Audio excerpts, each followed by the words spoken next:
My name is Wendy. I'm 34, a CPA, a mother of two, and 3 weeks ago, my own father told 2,400 people that he was disowning me. He didn't call me first. He didn't sit me down. He wrote a Facebook post at 11 o'clock at night, and by the time I woke up the next morning, my in-laws had seen it. My children's teachers had seen it. The entire congregation at Grace Fellowship Church, all 800 members, had seen it. My phone didn't stop ringing for a week. My 8-year-old daughter came home from school crying because a classmate told her that her mommy got kicked out of her family. And the worst part? The post never said why. It just said I brought shame to the Braddock name and asked that no one contact me on their behalf. So the whole town filled in the blanks themselves. But here's the thing my father didn't know. While I was falling apart, my husband Marcus was sitting in our kitchen every night after I went to bed, quietly pulling public records. And what he found about a charity, a dead company, and $185,000 missing dollars, well, it changed everything. What Marcus did with that information at my father's own charity gala, even Dad never saw it coming. Before I go any further, if this story speaks to you, please take a moment to hit like and subscribe, but only if you genuinely connect with what you hear. And while you're at it, drop a comment with where you're listening from and your local time. I'd love to know. Now let me take you back 5 weeks. To the Sunday afternoon, my mother asked me for a small favor. You need to understand Collinsville, North Carolina, to understand my father. It's the kind of town where everyone knows your last name before they know your first. Where who you sit with at church on Sunday says more about you than your tax return. And in Collinsville, the Braddock name, my maiden name, was currency. My father, Gerald Braddock, was senior vice president at First Regional Bank. He was a church elder at Grace Fellowship, this gorgeous old granite building with stained glass windows and a congregation of about 800. And for the past 15 years, he'd been the executive director of the Braddock Family Foundation, a 501c3 that gave scholarships to underprivileged teenagers. That last one was his crown jewel. Every year at the annual gala, he stood up in his Brooks Brothers suit, his Rolex date just catching the overhead light, and he talked about legacy and giving back until people cried. Then they wrote checks. He drove a black Cadillac Escalade that he always parked in the first spot at the church lot, not because it was reserved, but because nobody would dream of taking it. People called him Mr. Braddock even at the grocery store. He shook hands with both of his, the way politicians do, firm on the outside, deliberate underneath. And here's what you need to know about Gerald Braddock as a father. He believed in hierarchy. Men lead, women support. Sons carry the name forward. Daughters? Daughters were something he never quite figured out what to do with. Everyone in Collinsville believed Gerald Braddock was the finest man they knew, the most generous, the most principled. Everyone was wrong. I grew up in the shadow of a son my father always wished had come first.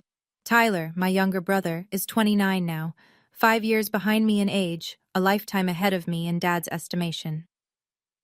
When Tyler graduated high school, average grades, no honors, Dad paid his full tuition at State for a business degree. When I graduated 2 years before him, summa cum laude, full academic load, part-time job at a tax office, Dad offered me a loan, not a gift. A loan, with interest, documented on paper. I paid off that student debt over 8 years, and I never once brought it up at family dinners. Not once. Tyler got a job at First Regional Bank right out of college, not because he earned it, because Dad made a call. He sat one cubicle over from Dad's corner office, and everyone on that floor knew exactly why he was there. Me? I passed the CPA exam on the first try. I got hired at Henderson and Shaw, a small accounting firm in town. When I told Dad over the phone, there was a pause, and then he said, "Accounting? That's just counting other people's money, sweetheart." When I married Marcus, a civil engineer at Morrison Engineering, steady, smart, devoted, Dad pulled me aside at the rehearsal dinner and said, "Well, at least you found someone willing." He said it like he was being generous. Marcus heard it. He didn't say anything that night. But I saw the way his jaw tightened around his Seiko watch strap when he took it off before bed. Still, I kept trying. I called Dad every Sunday. brought the kids to his house on holidays, helped set up chairs for church fundraisers. For 34 years, I tried to be the daughter he wanted. I didn't realize he never wanted a daughter at all. He wanted silence. It started with a phone call on a Sunday afternoon in early March. Mom, Diane, called me while I was folding laundry. Her voice was soft, the way it always got when Dad wasn't in the room. Wendy, honey, the gala's coming up in a few weeks, and I need to pull together the financial reports for the board. Could you come by and help me sort through some of the foundation files? You're so much better at this than I am. I said yes without thinking. That was my pattern. Mom asks, I show up. I drove over to the house that afternoon while Dad was at the golf course with his usual foursome.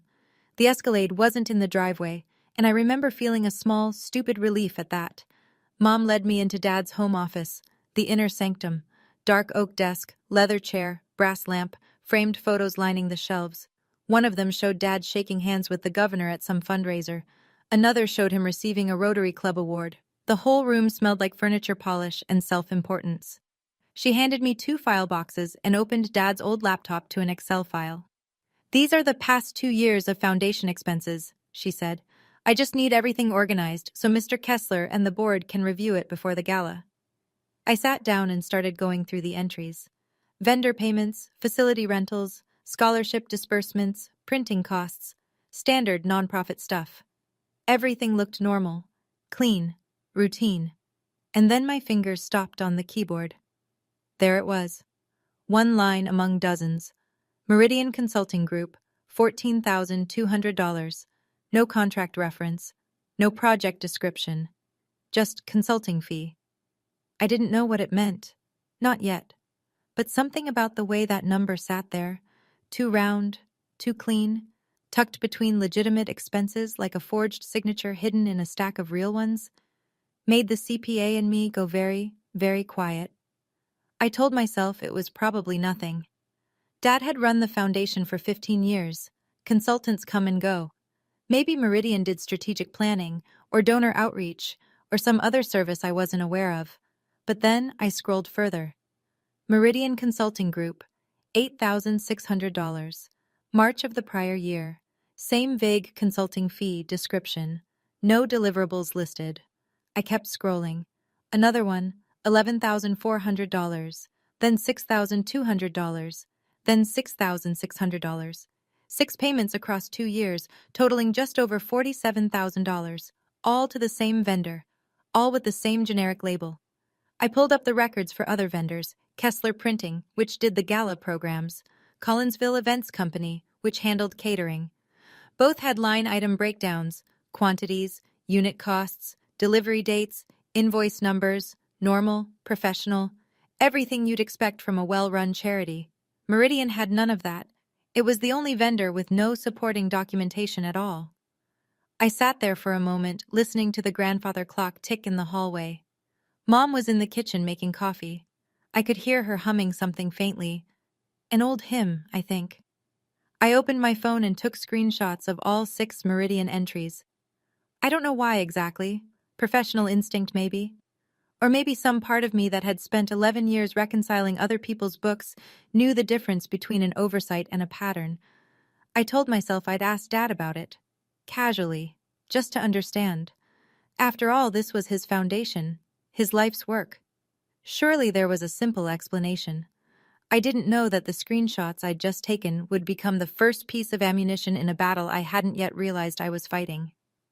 I called Dad the next evening after putting the kids to bed. I kept my tone light, conversational. The way you do when you already know the answer might be a problem, but you're praying it won't be. Hey Dad, so I was helping Mom organize the foundation files, and I noticed a few payments to a vendor called Meridian Consulting Group. I don't see a contract for them in the records. Can you fill me in? Just want to make sure everything's tidy before the board reviews. 3 seconds of silence. I counted. Then his voice came through, and it was the voice I'd been hearing my entire life whenever I stepped too close to something I wasn't supposed to touch. Cold. Controlled. When exactly did I ask you to audit my foundation, Wendy? You didn't, Dad. Mom asked me to organize the... I know what your mother asked, and I'm telling you right now, you are an accountant at a strip mall firm. Don't confuse that with being qualified to question my foundation.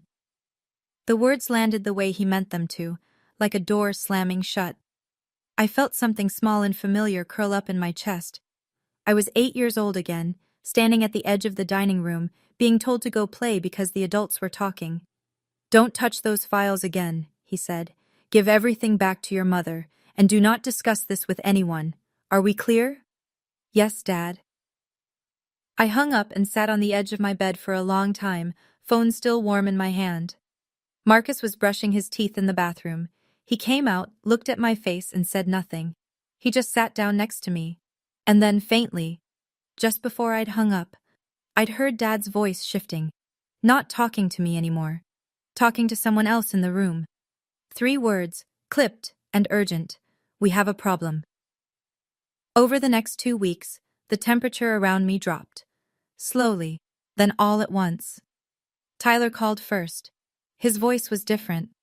Not the careless little brother tone I was used to, but something harder, borrowed. Dad told me you've been snooping through Foundation records. What exactly are you trying to do, Wendy? Destroy this family? I told him I wasn't snooping. I was doing what Mom had asked me to do. He cut me off. Just stay out of it, seriously. You don't understand how things work. Then Aunt Ruth, Dad's younger sister, canceled our Saturday lunch. She texted a single line. Something came up. Rain check? She never rescheduled. Mom was the one that scared me most. She stopped answering my calls. My texts went from warm to brief to nothing. Busy today. Talk later. Then just silence. I could see the read receipts. She was opening every message. She just wasn't replying. It took me a few days to understand what was happening. Dad was telling people his version first. I pieced it together from fragments. A cousin's awkward pause on the phone. A church friend who suddenly couldn't meet for coffee. Gerald Braddock was walking through his circle with a careful, wounded expression, telling anyone who'd listened that his eldest daughter was going through something, that she was paranoid, that he was worried about her. He wasn't angry, he was performing grief, and it was working. One night, after the kids were asleep, I told Marcus what I'd been noticing. The pulled-back invitations, the changed tones, the silence from my own mother. He was quiet for a moment. Then he said something I didn't fully appreciate at the time. Your dad's not upset, Wendy. He's strategic. There's a difference. He was right. But neither of us knew the strategy was only halfway done. 2 days later, Dad invited me to the house. Come by after work. We should talk. I went alone. Marcus offered to come, but something told me this was the kind of conversation Dad would only have without witnesses. The living room was staged like a courtroom. Dad sat in his armchair, leather, high-backed, positioned under the brass reading lamp like a throne. Tyler was on the sofa across from him, legs crossed, arms folded. The Tiffany lamp on the side table cast warm light across them both, turning everything golden and important-looking. Mom was nowhere in sight. I heard faint sounds from the kitchen, a cabinet closing, water running, but she didn't come out. On the mantel, the family portrait caught my eye. The one taken 3 Christmases ago. I noticed with a cold little jolt that it had been shifted, pushed to the far corner, half behind a candlestick. Dad didn't stand. He just looked at me. This is my family, he said. That foundation is my legacy. You will not say a single word about what you think you saw. To anyone. Ever. He paused. Do you understand? Dad, if there's nothing wrong, then why? Because I said so. He leaned forward. I'm giving you an opportunity, Wendy. A last one. Tyler uncrossed his arms just long enough to add, Just drop it, Wendy. You're embarrassing yourself. I stood there for what felt like a full minute. Then I said something I hadn't planned. I didn't say I was going to tell anyone, Dad. I asked you a question. The fact that you can't answer it tells me everything. Nobody spoke. I turned around and walked out the front door. My hands shook the entire drive home. I gripped the steering wheel of my old Honda Accord so hard my knuckles went white. And I didn't know, I truly didn't know, that in 72 hours, my father would go nuclear. Monday morning, 6:45 a.m. I was pouring coffee, packing Emma's lunch, shouting at Noah to find his left shoe. Normal. Routine. The kind of morning you don't remember unless something explodes in the middle of it.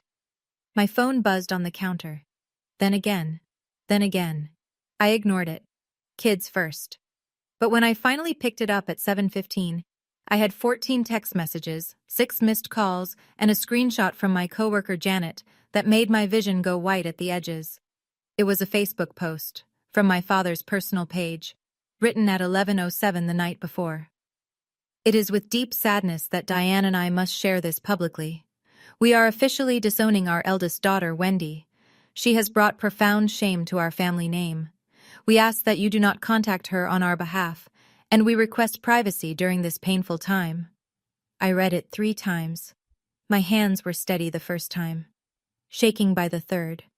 The post had already been shared into the Grace Fellowship Church Community Group, 600 members, into the Collinsville Elementary Parent Group, where Emma's teachers and classmates' parents gathered to share bake sale schedules, into the Collinsville Community Forum, where half the town lurked. Tyler's name was on every share. He'd posted at midnight, 30 minutes after Dad. Within 12 hours, 2,400 views, 340 reactions, 89 comments. I scrolled through them with numb fingers, praying for the Braddock family. It takes courage to make this stand. So sorry, Gerald. Some children just don't appreciate what they're given. What did she do? That was the genius of it. He didn't say what I'd done. He left the accusation shapeless, and the town poured its worst assumptions into the mold. I could see the speculation forming in real time. Affair, drugs, theft. Nobody guessed the truth, because the truth was the one thing Gerald Braddock could not afford to have anyone ask about. 2,400 people. That's not a family disagreement. That's a public execution. And the executioner? He timed it for when I'd be too busy making school lunches to notice. The first call from the school came at 9 a.m. Mrs. Offield, this is Principal Davies. We wanted to let you know that a social media post has been brought to our attention by several parents. We're not making any judgments, of course, but we wanted to check in. Is everything safe at home for Emma and Noah? Safe. She was asking if my children were safe, because my father wrote a Facebook post. I said yes, everything was fine, my voice hollow enough that I'm sure she didn't believe me. But she let it go. For now. Emma came home that afternoon and went straight to her room. When I found her, she was sitting cross-legged on her bed, still wearing her backpack. Her eyes were red. "Mommy," she said, and her voice was so small. "Jake told everyone that Grandpa kicked you out of the family because you're a bad person. Am I a bad person too?" I held her. I couldn't speak for a while. Marcus's mother, Margaret, called that evening. She didn't mince words. "Marcus, I don't care what that man posted. Wendy is my daughter now, but you need to fix this. Whatever is happening, you fix it." At work, people were careful around me. Janet brought me coffee without being asked.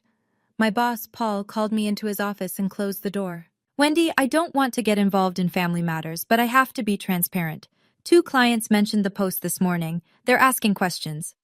That night, I sat in our little 3-bedroom rental at the kitchen table under the overhead light, and I felt the walls close in. Not because of anger, because of something worse. The slow, suffocating realization that I had been publicly defined by a man who wouldn't even tell people what I'd done. My reputation was gone. 12 hours. That's all it took. But Marcus? Marcus was already counting backward from something I couldn't see yet.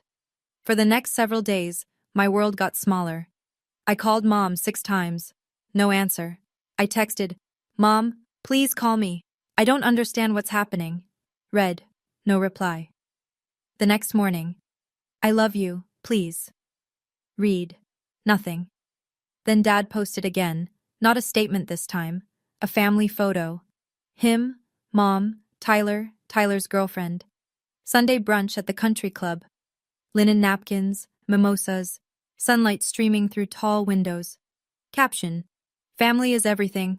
Hold your loved ones close." I wasn't in the photo. I hadn't been invited. 800 likes. One by one, familiar faces drifted away.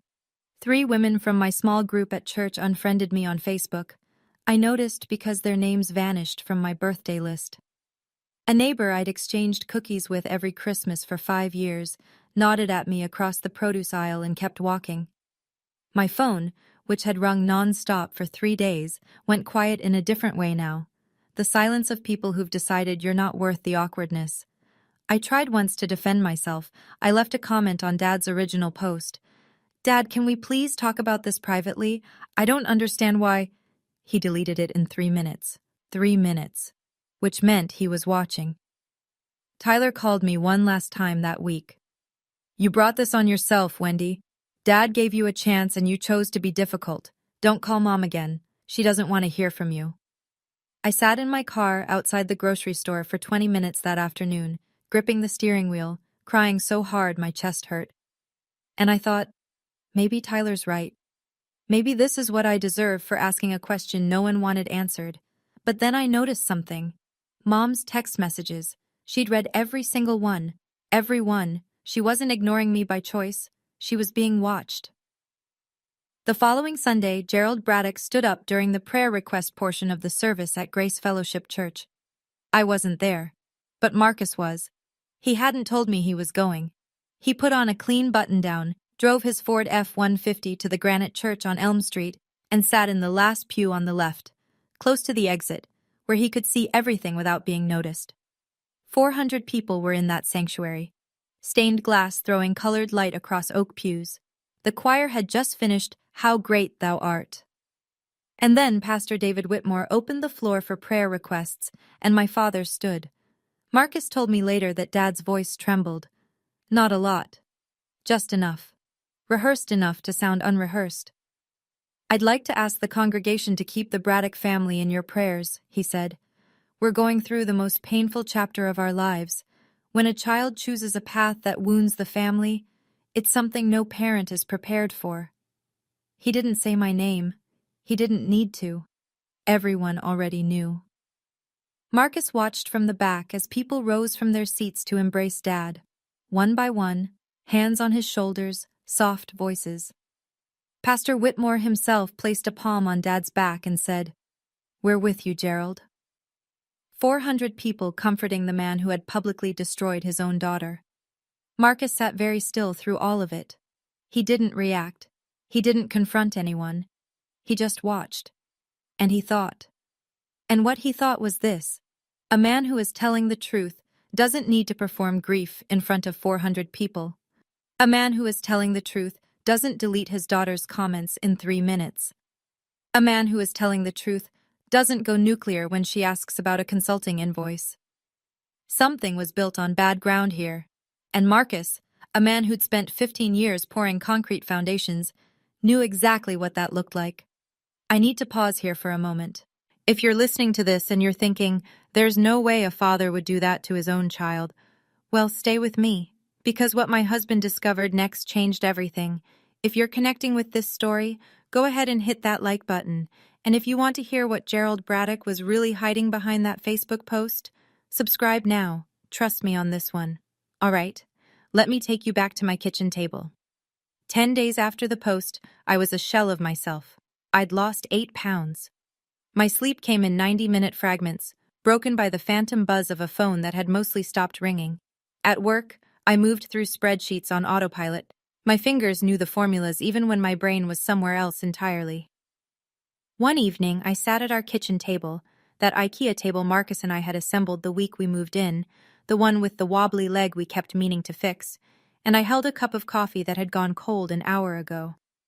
Through the back window, I could see Emma and Noah chasing each other around the swing set, laughing, oblivious. Thank God for that. And I thought, maybe I should just let it go. Maybe I should call Dad and apologize, tell him I overstepped. Promise to never mention Meridian or the foundation again. Get my family back. Get my name back. Let my children have a grandfather who actually shows up to their school plays. Was being right really worth all of this? When Marcus came home, I told him, maybe I should just apologize. Get things back to normal. He set his hard hat on the counter and looked at me for a long time. No frustration, no judgment. Just that steady, quiet gaze that made me fall in love with him 10 years ago. "Wendy," he said, "let me ask you something.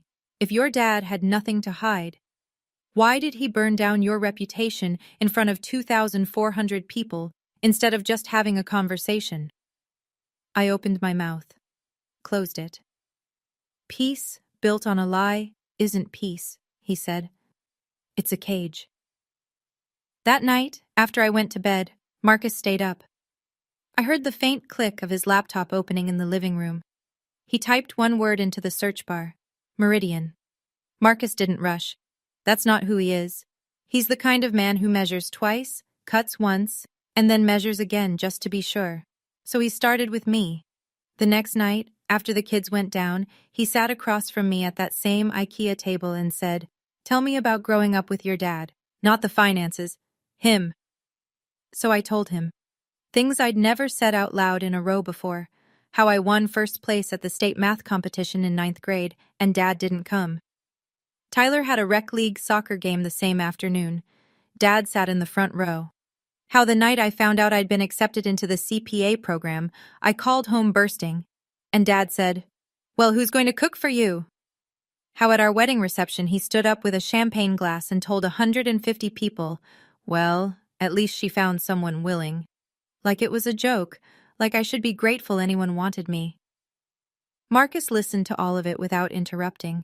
When I finished, the kitchen was quiet except for the refrigerator humming. Then he said, "You know why your dad is scared of you, right?" I almost laughed. Scared? Of me? You're the only person in that family who can read a spreadsheet, Wendy. You're the only one who could catch him. He paused, then. I found something tonight. Meridian Consulting Group was dissolved with the state of North Carolina 2 years ago. The company doesn't exist anymore. But the foundation was still cutting checks to Meridian as recently as last month. The weight on my chest, the one that had been sitting there for 10 days, didn't disappear. But for the first time it shifted. While Marcus was pulling threads, Gerald Braddock was winning. He hosted a small dinner at the house the following weekend. 20 people, hand-selected. The Mook Sioux, 2 church elders, a couple of bank colleagues, Aunt Ruth. The kind of evening where wine flows and sympathy thickens. Word trickled back to me through the cracks. Someone who told Janet at work that Dad was recovering, that he was putting the family back together, that everyone admired his strength. Meanwhile, I went to the grocery store and ran into Mrs. Patterson, my neighbor of 5 years, the one I'd baked apple crumble for every December. She saw me from 10 feet away, and I watched her face do this tiny, almost imperceptible thing. A flinch, followed by a polite nod, followed by a shopping cart swerving down the next aisle. At Henderson and Shaw, Paul pulled me aside again.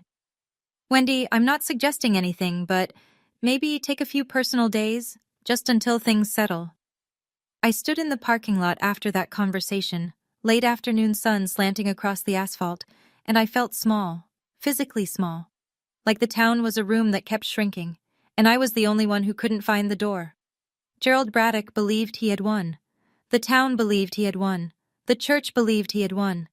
Tyler certainly believed he had won.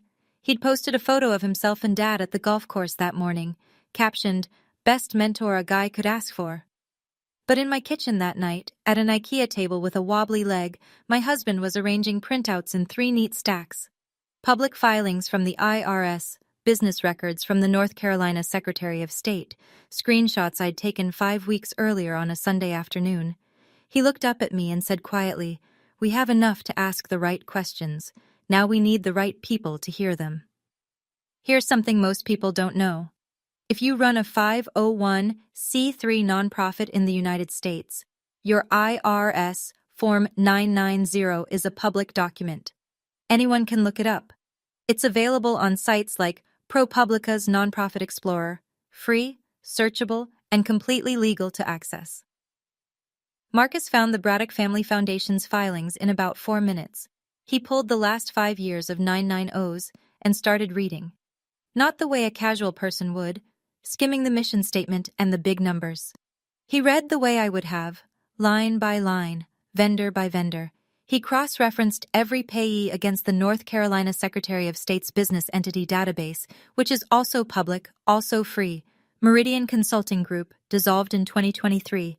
Last active filing 3 years ago. No registered agent. No office address on record.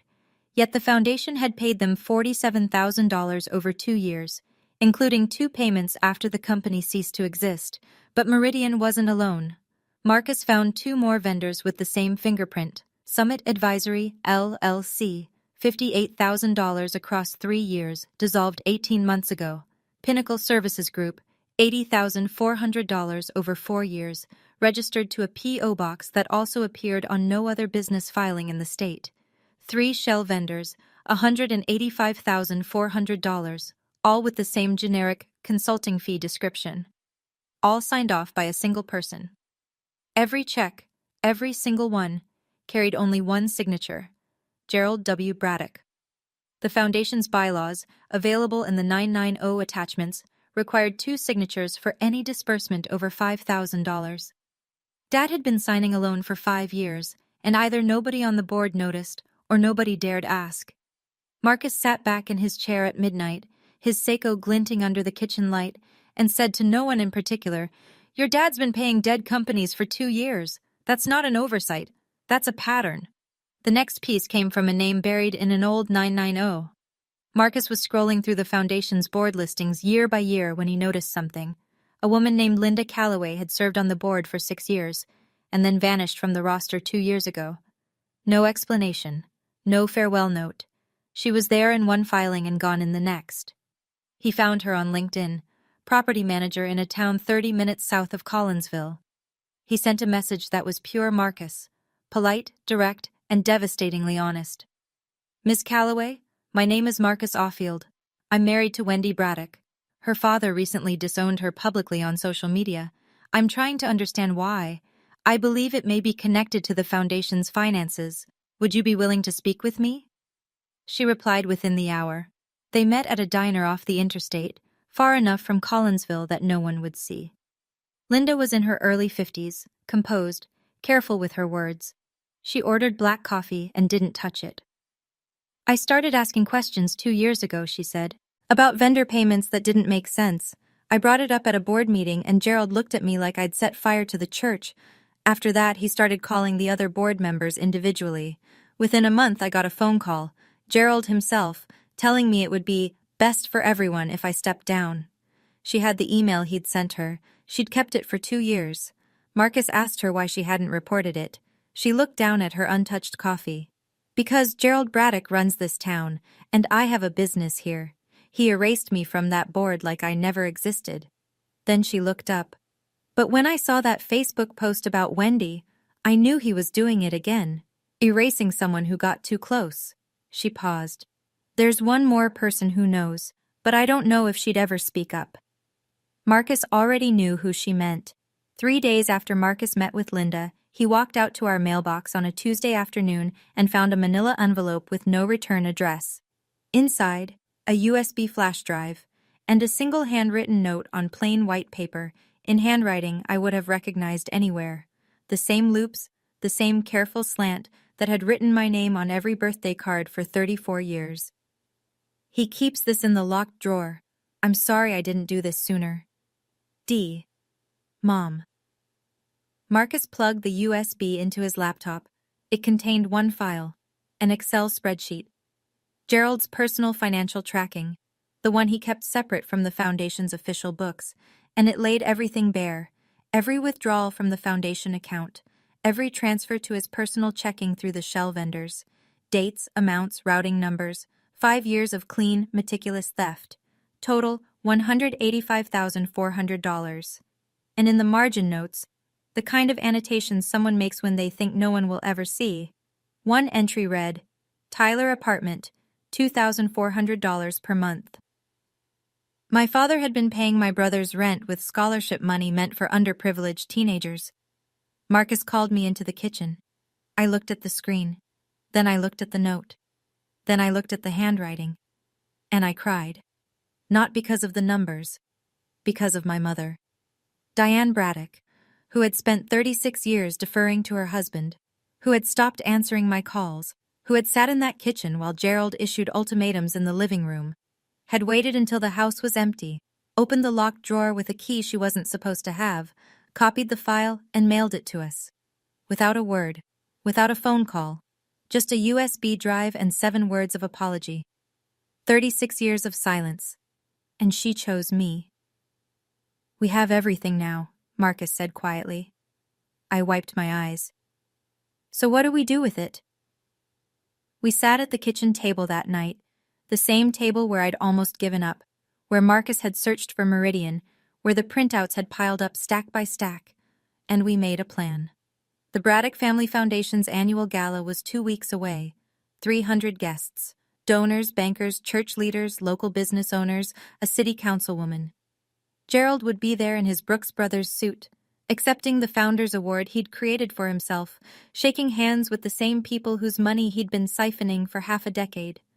More importantly, 3 specific people would be in that room. Robert Kessler, the board chairman and a practicing attorney, Pastor David Whitmore, and Helen Travers, the compliance officer at First Regional Bank, which was the foundation's largest institutional donor. Marcus's plan was simple, elegant even. We would not make a scene. We would not give a speech. We would not post on Facebook. We would walk into that gala, hand each of those 3 people a folder, and leave. 3 folders. Same contents. Printed 990 filings, Secretary of State dissolution records, the screenshots I'd taken, Linda Calloway's signed statement with the email Gerald sent pressuring her to resign, and a cover letter requesting an independent review of the foundation's finances. Let them decide. Let the evidence do the talking. I agreed, but I drew a line. I'm not turning this into a revenge show, Marcus. I don't want to humiliate my father in front of 300 people. I just want the truth to have an address. Marcus put his hand over mine. We're not going to humiliate him, Wendy. We're going to give the people who trust him the information they deserve. What happens after that, that's on him. I looked at the stacks of paper. Let the documents do the talking. The documents, Marcus said, don't know how to lie. Marcus printed 3 identical dossiers at the FedEx office in the next town over. He used their self-service printers, paid cash, and didn't make small talk. Each folder contained 5 years of IRS, Form 990 filings with the Shell vendor payments highlighted, North Carolina Secretary of State dissolution records for Meridian Consulting Group, Summit Advisory LLC, and Pinnacle Services Group. My original screenshots from the Foundation's internal books, Linda Calloway's signed written statement, along with the email from Gerald pressuring her resignation, a copy of Gerald's personal spreadsheet from the USB, and a 1-page cover letter addressed to whom it may concern, requesting an independent financial review. The cover letter was Marcus's work. No accusations, no adjectives, just facts and a request. 312 words of the most devastating politeness I'd ever read. I went through every page myself, twice. Checked the math, confirmed the dates, cross-referenced the entity numbers. The CPA in me wanted it bulletproof, and it was. The night before the gala, Marcus set the 3 manila envelopes on the kitchen table, side by side, neat, labeled, board chair, pastor, compliance. I stood in the doorway and looked at them. Tomorrow, he said. Tomorrow, I said. I didn't sleep that night. Not from fear, from something I hadn't felt in 5 weeks. Something unfamiliar and electric that I finally recognized around 3 in the morning, staring at the ceiling. For the first time in my life, I wasn't waiting for my father's permission to exist. Quick question for you. If you were me, standing in that kitchen looking at those 3 envelopes, would you go through with it? Or would you handle it differently? I'm genuinely curious. Drop your answer in the comments. And if you've been listening this far and you haven't subscribed yet, now's the time. Because what happened at that gala? It's the part of this story I've been waiting to tell you since the beginning. All right, let's go. The Braddock Family Foundation annual gala was held at the Collinsville Country Club, a white columned building overlooking the 7th fairway, with floor-to-ceiling windows and a chandelier in the foyer that probably cost more than my car. 300 guests, women in cocktail dresses and statement jewelry, men in dark suits holding whiskey neat. A string quartet played Vivaldi near the bar. The tables were draped in white linen, topped with arrangements of white peonies and flickering tea lights. A banner hung across the main wall in navy and gold. 15 years of changing young lives, the Braddock Family Foundation. At the center of it all was my father. Navy suit, crisp white shirt, Rolex catching the chandelier light with every handshake. He moved through the crowd like he owned the room, because in a very real sense, he did. Every donor there had written a check to his foundation. Every church member there had prayed for him last Sunday. Gerald Braddock, in this room, at this moment, was untouchable. Tyler stood beside him in a charcoal suit, playing the dutiful son, smiling, nodding, refilling Dad's sparkling water. Mom was at the VIP table in a black dress, hands folded in her lap, face carefully neutral. Pastor Whitmore was there, seated at the head table. Helen Travers from First Regional's Compliance Department was there too. The bank was the gala's biggest sponsor. Robert Kessler, the board chairman, a silver-haired attorney with gold-rimmed glasses, was nursing a bourbon near the podium. Marcus and I arrived at 7:45. We didn't have tickets. Marcus parked the F-150 at the far end of the lot, away from the Escalades and the BMWs. He wore a clean white button-down and pressed chinos. I wore a simple navy dress. Not designer, not meant to impress. Just meant to say, I belong here. Marcus carried a leather bag with 3 manila envelopes inside. We walked through the front doors, and nobody stopped us. In a room full of people who'd read my father's Facebook post, nobody recognized the disowned daughter. Or maybe they just didn't expect her to show up. The MC, a local radio personality with a booming voice and a tuxedo, stepped up to the podium at 8:15. Ladies and gentlemen, it is my great pleasure to introduce a man who has dedicated his life to the young people of this community. The crowd clapped. Dad rose from his seat, buttoned his jacket, and walked to the podium the way he walked everywhere, like the room had been built around him. He gripped the edges of the lectern, swept his gaze across 300 faces, and began. He thanked the donors. He thanked the board. He told a story about a girl named Keisha who'd received the foundation's first scholarship 15 years ago and was now a registered nurse at Duke. His voice caught when he said her name. Just a little, just enough. The crowd leaned in. Our family has given everything to this mission, he said. And recently, as some of you know, we've faced personal losses that I won't pretend haven't been devastating. A pause, a breath. The Rolex glinted. But the work continues, because legacy is not about what happens to you. It's about what you build that outlasts any one person. 300 people stood and applauded. Tyler was on his feet first, clapping with his hands above his shoulders. The MC presented Gerald with the Founders Award, a crystal trophy, heavy and gleaming, etched with his name. He held it up. The chandelier caught it and threw light across the room like a halo. I was standing at the back, near the hallway that led to the restrooms and the service entrance. Marcus was beside me. I could feel his heartbeat through his sleeve where our arms touched. I watched my mother at the VIP table. She was clapping. But her hands, I could see them even from 40 feet away. Her hands were shaking. That was the moment Gerald Braddock stood tallest, crystal in his hand. 300 people on their feet, the golden pinnacle of a lifetime spent building an image. It was also the last. Marcus waited for the applause to die and the cocktail hour to begin. He didn't hurry. He never hurries. As the crowd broke into clusters and the bartenders started pouring, Marcus walked across the room with the leather bag at his side. He didn't weave or dodge. He walked in a straight line, the way he walks a job site, deliberate, unhurried, absolutely certain of where he's going. His first stop was Robert Kessler. The board chairman was standing near the podium, bourbon in hand, talking to a woman in pearls. Marcus waited for a natural pause, then extended his hand. Mr. Kessler, my name is Marcus Offield. I apologize for the interruption, and I'll only need 2 minutes of your time. This envelope contains information about the financial management of the Braddock Family Foundation. I'm not asking you to believe anything tonight. I'm asking you to read the documents. Kessler took the envelope. His expression didn't change, but his fingers tightened on it. Next, Pastor Whitmore, seated at the head table, dabbing his mouth with a linen napkin. Marcus leaned down and spoke quietly.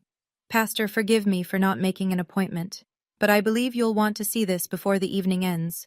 It concerns the foundation, and the trust this congregation has placed in it. Whitmore accepted the envelope with both hands, the way he accepted offering plates on Sundays. Finally, Helen Travers, standing near the bar in a tailored gray suit. Marcus approached her with the third envelope and said, Ms. Travers, what's inside here relates to a senior officer at your bank. I believe your compliance team will consider it relevant. Helen looked at the envelope, then at Marcus. She didn't take a sip of her wine. She took the folder. 3 envelopes, 90 seconds. No raised voice, no accusations, no scene. From across the room, I saw my father notice. His head turned. He saw Marcus talking to Helen Travers. Then he looked at Kessler, who was already opening his envelope. Then at Whitmore, who was reading the cover letter with his glasses pulled low. Gerald set down his crystal trophy and started walking. But it was already done. Gerald intercepted Marcus near the dessert table, where the catering staff was arranging petite fours on a silver tray. He grabbed Marcus's arm, not hard enough to make a scene, but hard enough that Marcus felt it. His smile was still on, but his eyes had gone flat. The Rolex flashed as he leaned in. "What do you think you're doing here?" he hissed. "This is a private event." Marcus didn't pull away. "It's a charity gala, Mr. Braddock, open to the community. I thought the people in this room might want to know where their donations went." Gerald's jaw tightened. "You are a bridge builder, a manual laborer. My daughter made the mistake of marrying beneath her, and now you're $185,000, Mr. Braddock." Marcus's voice was level, almost gentle. Meridian Consulting Group was dissolved 2 years ago. The foundation kept paying them. Summit Advisory, same thing. Pinnacle Services, same. All the checks signed by you alone, in violation of the foundation's own dual signature requirement. For the first time in my life, I watched my father have nothing to say. His mouth opened, closed. The color drained from his face in stages, starting at the forehead. "That's a lie," he finally managed. "My daughter fed you paranoid. The IRS, Form 990, is a public record, sir. I didn't need anyone to feed me anything." Robert Kessler appeared at Gerald's elbow. He wasn't smiling. "Gerald, I think we should step into the back room. Now." Dad tried. "Robert, this is a family misunderstanding. The documents suggest otherwise." Kessler's voice was quiet and final. "Helen Travers is already on the phone with your bank's general counsel." Nearby, Tyler had gone pale. I could see him from where I stood, motionless, a champagne flute frozen halfway to his lips. He knew. If they pulled the thread on Gerald's spreadsheet, they'd find the line that read, "Tyler Apt, $2,400 per month." And there would be no explaining that away. The back room was a private dining space off the main hall, burgundy carpet, mahogany table, a painting of some fox hunt on the wall. The kind of room where country club members settle estate disputes over sherry. That night, it was where Gerald Braddock's world collapsed. Kessler laid the documents across the table, all of them. The 990s with highlighted vendor payments, the dissolution filings, the screenshots, Linda Calloway's statement, Gerald's personal spreadsheet. Helen Travers stood by the window, phone pressed to her ear, speaking in low, rapid tones to what I later learned was First Regional's general counsel. Pastor Whitmore sat at the head of the table, reading the cover letter with both hands pressed flat on the wood like he was trying to keep the room from spinning. Gerald tried. "These are clerical errors, bookkeeping inconsistencies. I can explain every single—" "Mr. Braddock," Helen said, lowering her phone. "The check for $14,200 issued to Meridian last March bears only your signature. Your foundation's bylaws require dual authorization for any amount exceeding $5,000. Do you have a cosigner?" Silence. Kessler tapped one of the spreadsheet printouts. "And this notation, Tyler apartment $2,400 a month. Gerald, your son's rent has been paid from the foundation account." Tyler, who had followed them in, jerked upright. I didn't know where the money—" "Shut up, Tyler." Gerald's voice cracked. First time all evening. First time I'd ever heard it crack, actually. The room went still. Pastor Whitmore removed his glasses and rubbed his eyes. When he spoke, his voice was raw. "Gerald, those scholarships. That money was for children, kids who had nothing.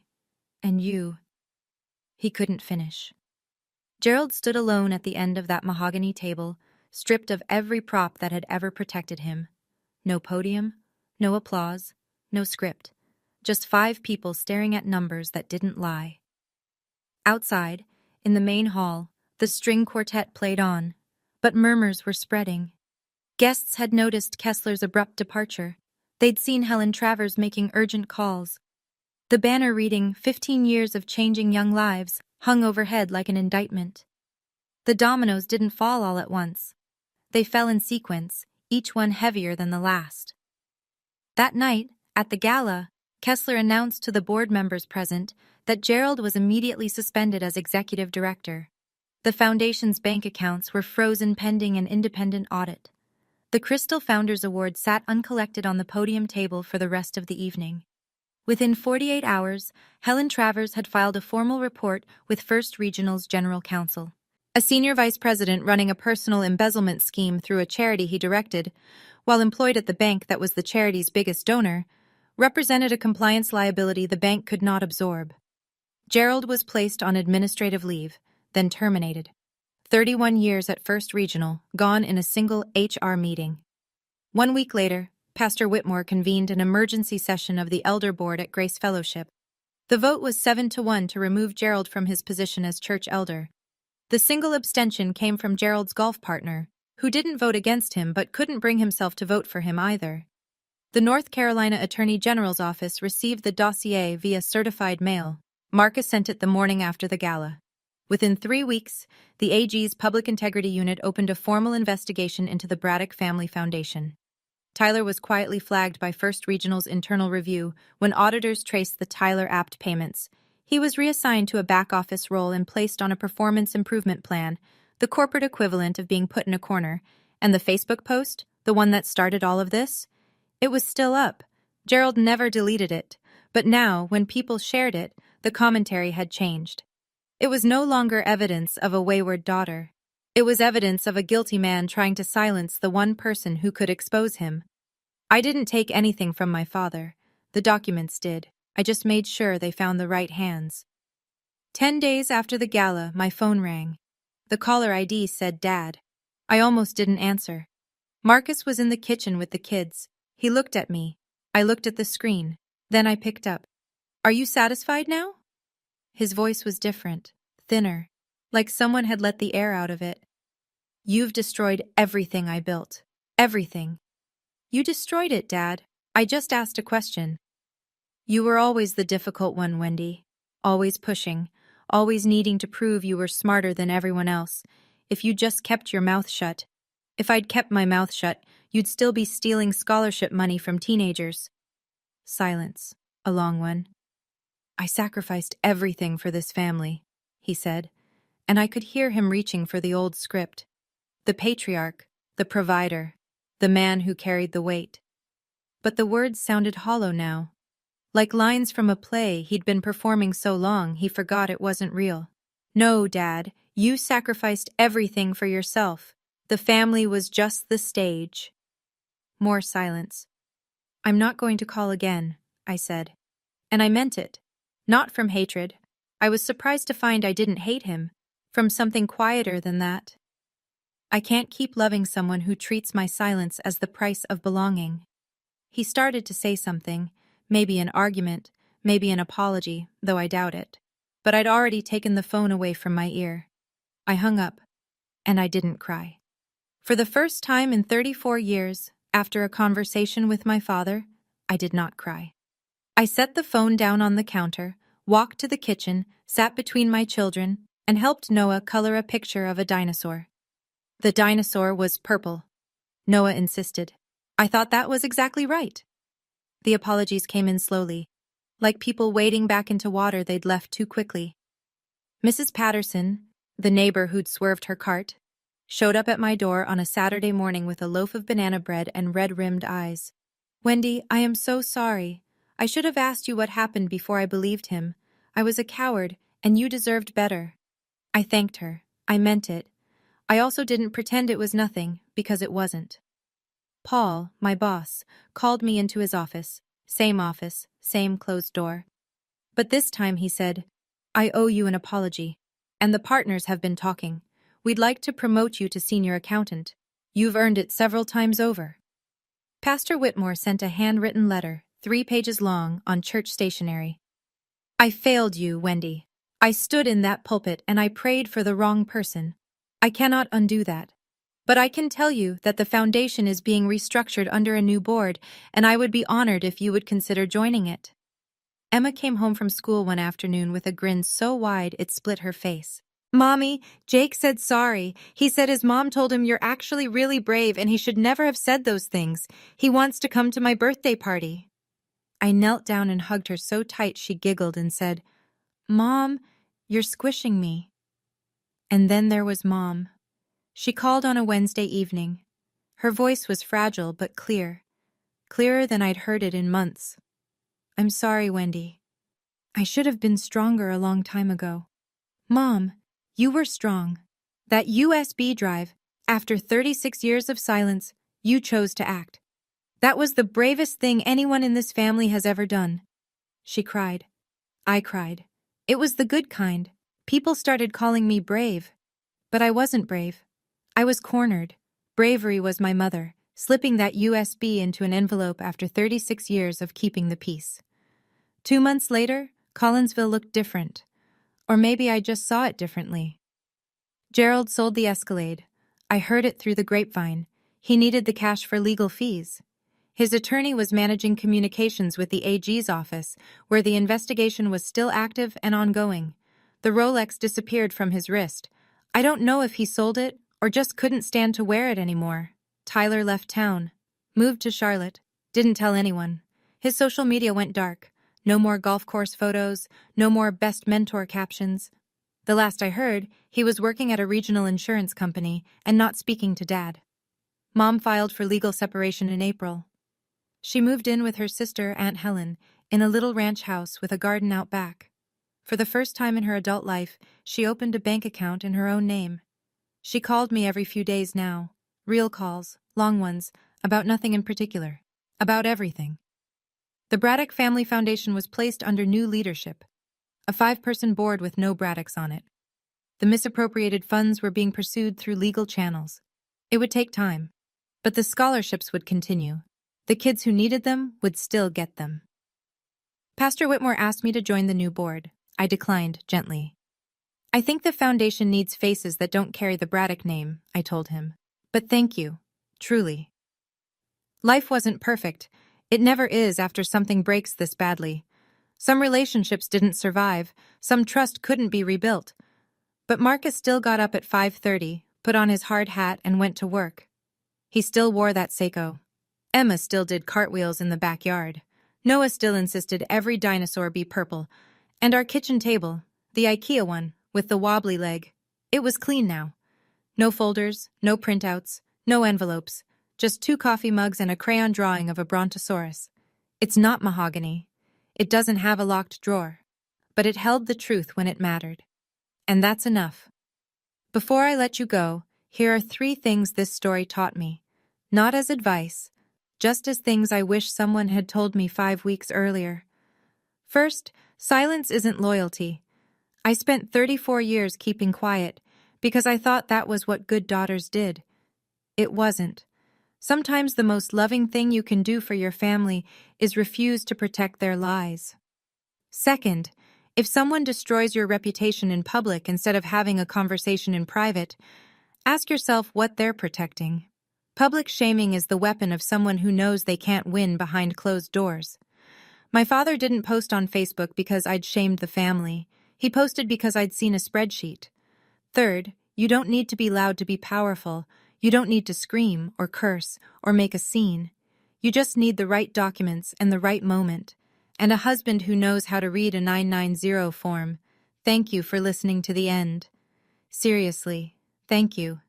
If this story touched something in you, if you've ever been silenced by someone who was supposed to protect you, or if you've ever been afraid to speak up because the cost felt too high, I want you to know you're not alone, and the cost of staying silent is always higher in the end. Hit like if this resonated. Subscribe if you want more stories like this one. And drop a comment. I'd love to know. Have you ever had to set a boundary with someone in your family? What happened? Your stories matter. I read everyone. And if you're looking for more, check the description below. There are other stories waiting for you. Take care of yourselves. I mean that. Wendy.